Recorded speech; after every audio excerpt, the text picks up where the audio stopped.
Hello mga ka-housewife! For today's video, punta naman tayo sa North Luzon. Char, sa Bulacan lang naman. Dahil nagpasama yung pinsan ko na magtingin-tingin ng mga sasakyan.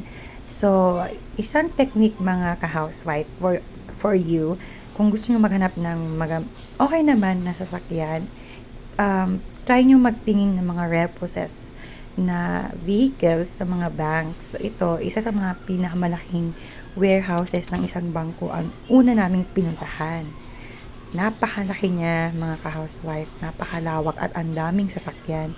So, before coming here, make sure na na-check niyo sa website yung mga target ninyong unit na gusto nyo tignan. Para pagpunta nyo doon sa warehouse, inform nyo na lang sila kung anong unit ang gusto nyo makita. Ayan, marami dito ang pagpipilian. So, ito yung paglabas pala. Hindi ko nakuhaan kanina yung pagpasok dito sa warehouse. Along Balagtas Road or highway lang ito sa Bulacan. Pag-exit mo ng Balagtas exit, dire-diretso lang, and then right side na yung Megaland warehouses ata to. Mag-iwan lang kayo mga ka-housewife ng ID and sabihin nyo lang yung bank warehouse na yun. Tapos pwede na kayong pumasok. Yan siya. Ganyan ang itsura niya mga ka-housewife. Yan mga ka-housewife, tulog na yung anak ko kasi ang aga namin umalis ng bahay.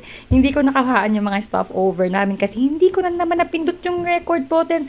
Sige, bye mga housewife. See you again. Thank you for watching.